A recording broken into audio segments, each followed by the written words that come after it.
Party जिंदाबाद, नायब सैनी जिंदाबाद, नायब सैनी जिंदाबाद, चौधरी जाकिर हुसैन जिंदाबाद, चौधरी जाकिर हुसैन जिंदाबाद, नायब बीजेपी पार्टी जिंदाबाद, बीजेपी पार्टी जिंदाबाद, नायब सैनी जिंदाबाद, चौधरी जाकिर हुसैन जिंदाबाद, चौधरी जाकिर हुसैन जिंदाबाद, जाकिर हुसैन जिंदाबाद, चौधरी जाकिर हुसैन जिंदाबाद, नायब सिंह सैनी जिंदाबाद, नायब सिंह सैनी जिंदाबाद, मोहनलाल बडोली जिंदाबाद, मोहनलाल बडोली जिंदाबाद, श्री नरेंद्र मोदी जिंदाबाद, श्री नरेंद्र मोदी जिंदाबाद। मैं आभार व्यक्त करता हूं और सभी मेवात की 36 बिरादरी के मौजूद लोगों का शुक्रिया अदा करता हूं कि जिन्होंने आज यहाँ आने पर आशीर्वाद भी दिया और इतना शानदार स्वागत किया, क्योंकि मेवात की यही ताकत है कि जिसको अपने साथ लेकर हमने हमेशा मेवात के लिए संघर्ष किया है, चाहे विकास की बात हो चाहे किसी भी मुद्दे की बात रही हो। मेवात में रेलवे लाइन की मांग आज की नहीं है, लगभग 52-53 साल पुरानी है। तो मरहूम चौधरी तैयब हुसैन साहब जब सन 1971 में मेंबर पार्लियामेंट बने थे तो उन्होंने लोकसभा में इस मुद्दे को रखा था और मेवात में रेल निकले, इसके लिए रेलवे मंत्रालय ने सर्वे भी किया था, लेकिन वो सर्वे आज तक सर्वे फाइलों में ही पड़ा था। और ये पहली बार है कि मैं शुक्रिया अदा करता हूँ हमारे देश के यशस्वी प्रधानमंत्री आदरणीय श्री नरेंद्र मोदी जी का, हमारे रेल मंत्री श्री अश्विनी वैष्णव जी का, हमारे देश के ऊर्जा मंत्री और हमारे पूर्व मुख्यमंत्री यशस्वी श्री मनोहर लाल जी का, हमारे जो सेंटर में वजीर हैं श्री भूपेंद्र यादव जी का, हमारे प्रदेश के मुख्यमंत्री माननीय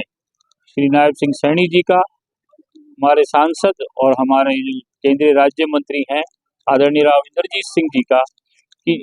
और पूरी भारतीय जनता पार्टी के शीर्ष नेतृत्व का, कि जिन्होंने मेवात के लिए इस रेल का तोहफा दिया है और इसके लिए मामूली नहीं बल्कि 2,500 करोड़ रुपए की रकम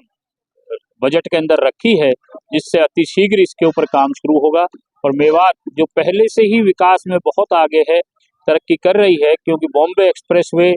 जो निकला है देश का सबसे बड़ा एक्सप्रेसवे 900 किलोमीटर लंबा, उससे मेवात की काया पलट पहले ही हो रही है। जो पीने का पानी यहाँ पर मिल रहा है, जो रोज का मेव बना और भी इंडस्ट्रियल एरिया बना, केएमपी कंप्लीट हुई, इसी बिना पर्ची खर्ची नौकरियां यहाँ आदरणीय श्री मनोहर लाल जी ने दी। अब श्री नायब सिंह सैनी जी बहुत मेवातकार हरियाणा का विकास कर रहे हैं, लेकिन इसके अंदर उस विकास में सबसे ज्यादा चार नहीं बल्कि 8 चांद लगेंगे जब रेल लाइन का यहाँ पर अब ये मंजूरी होने से, और जब मेवात आने वाले वक्त में पूरे देश में नंबर 1 पे, क्योंकि बड़ा ढंग से प्लान वे से मेवात का विकास किया जा रहा है, तो मेवात इंशाल्लाह पूरे देश में नंबर 1 पे होगी। तो सर अभी आपने जो दिल्ली मुंबई हाईवे का नाम लिया, इस पर जो मरोड़ा कटे उसके लिए कई बार धरना प्रदर्शन किया गया, लेकिन वो आज तक नहीं मिला। क्या आपके तहत ये आगे भविष्य में हो पाएगा, या ये मांग जो आज मेवात की मांग कर रहे हैं ऐसी कैसी रह पाएगी, क्या कारण है? देखिए, पहले मेवात में कभी कोई नेशनल हाईवे नहीं बनी, जबकि दिल्ली से जयपुर का रास्ता अलवर होकर मेवात से जाता था। उसके बाद के राज्यों में कभी तो कोटपुतली होकर बना दिया, कभी उसको भिवाड़ी से बना दिया, तो मतलब मेवात को छोड़ रखा था। आज मेवात में तड़ातड़ विकास हो रहा है और ये पूरा देश का सबसे बड़ा नेशनल हाईवे बना है, एक्सप्रेसवे। इसके अंदर मेवात में ही जो बड़े बड़े कट हैं सारे वो दिए गए हैं, तो और ये मेवात के सेंटर में से निकाला है। तो जो मरोड़ा कट है इसकी भी बातचीत चल रही है, आने वाले वक्त में इंशाल्लाह ये कट भी यहाँ मिलेगा। मेवात की काफी पुरानी मांग ये भी है सर, NH 248 इसको भी मंजूर किया गया है। NH 248 का ऐसा है जी कि मंजूर, ये पहले इसका पत्थर कांग्रेस राज में यहाँ लगा था, अनाज मंडी के पास लगा हुआ है। S जयपाल रेड्डी उस टाइम सड़क मंत्री थे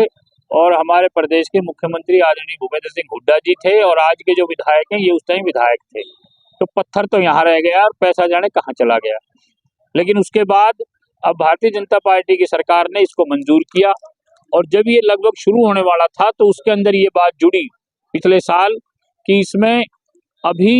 इसको आगे की प्लानिंग करनी चाहिए, और इसमें कुछ जगह अगर फ्लाईओवर बने और कुछ गांव के बाईपास बने तो ये आने वाले 50 नहीं सैकड़ों साल के लिए फायदेमंद होगा। उसकी वजह से इसकी रिवाइज DPR बनी है। अब लगभग 750 करोड़ रुपए करीब इस पे पैसा इस पे लगेगा, और इसकी इसकी इन प्रिंसिपल इसकी मंजूरी हो चुकी है, डीपीआर वगैरह बन गई है और बहुत जल्दी आप देखेंगे कि इसके ऊपर काम शुरू हो जाएगा। सर एक बड़ी बात आपने मंच के माध्यम से कही कि और नेता जो है बीजेपी के नेताओं के साथ दुबक करके फोटो खिंचवा रहे हैं और बीजेपी की सरकार प्रदेश में देश में 50 साल तक रहने वाली है, इसमें कितनी सच्चाई है? देखिए, मैंने ये कहा है कि आज चाहे कोई विपक्ष का नेता हो, चाहे कोई बीजेपी में ना हो, लेकिन सभी पर्दे के आगे पर्दे के पीछे बीजेपी की तारीफ करते हैं, क्योंकि बीजेपी ने इतना शानदार काम किया है कि कोई इसको झुठा नहीं सकता। और आज ये वक्त आने वाला है कि जो भारतीय जनता पार्टी आप देख रहे हैं कि हरियाणा में भी दुष्प्रचार किया था कि सरकार नहीं बनेगी, यहाँ भी बनी, महाराष्ट्र में भी बनी, दिल्ली में भी बनी, सेंटर में भी तीसरी बार बनी। और जब इतना विकास यहाँ मोदी जी के नेतृत्व में हो रहा है तो कोई वजह नहीं है कि दूसरी पार्टियां कोई सरवाइव कर सकें, क्योंकि वो सब पार्टियां सरेंडर कर चुकी हैं और भारतीय जनता पार्टी 50 साल तक राज करेगी और भारतीय जनता पार्टी ही पूरा विकास करेगी। और सभी नेताओं की इस बारे में आस्था है, क्योंकि सभी लोग तारीफ करते हैं कि बीजेपी ने मेवात में बहुत विकास किया है। आपके सामने है, कोई इसमें झूठ की बात है नहीं, क्योंकि आज कोई भी बात है उसकी घोषणा बाद में होती है और काम पहले चालू होता है। जैसे आप देखते हैं इलेक्शन के दौरान कोई भी रेल लाइन का जिक्र बीजेपी ने नहीं किया, चाहे लोकसभा की बात हो चाहे नहीं, और जब बजट आया है तो 2500 करोड़ रुपए उसके हैं। तो दूसरी पार्टियां गाती रही हैं और करती नहीं रही, बीजेपी पहले काम करती है, फिर लोगों को पता लगता है।